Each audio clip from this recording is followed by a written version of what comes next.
Hello বন্ধুরা, welcome তোমাদের সবাইকে। তো চলো একটু পুজো করে নিই, কারণ আজকে তো শ্রাবণ মাসের শেষ সোমবার। তো একটু পুজো করে নিই।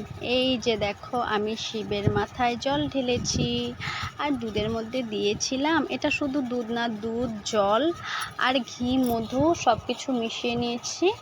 ফুলও দিয়েছি দুধটাতে। তারপর ওই দুধটা আমি শিব বাবার মাথায় ঢেলেছি। তারপর ফুল, বেলপাতা, বেল, তারপর ধোত্রাগুটি, এই সব কিছু শিব বাবাকে অর্পণ করেছি। শুধু একটাই মন খারাপ যে ধোত্রা ফুলটা পাইনি। নীলকণ্ঠ ফুলও পেয়েছি, কিন্তু ধোত্রা ফুলটা পাইনি বন্ধুরা। তো যতটুকু পেরেছি শিব বাবাকে প্রসন্ন করার চেষ্টা করেছি।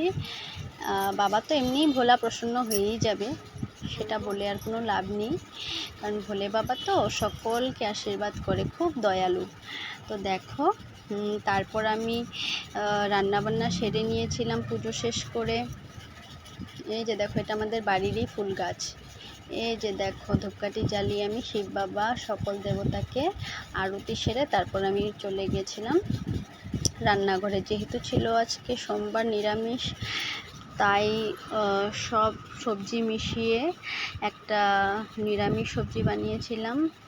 সকল সবজি মিলিয়ে একটা নিরামিষ সবজি বানিয়েছি, আর বানিয়েছি মুগের ডাল।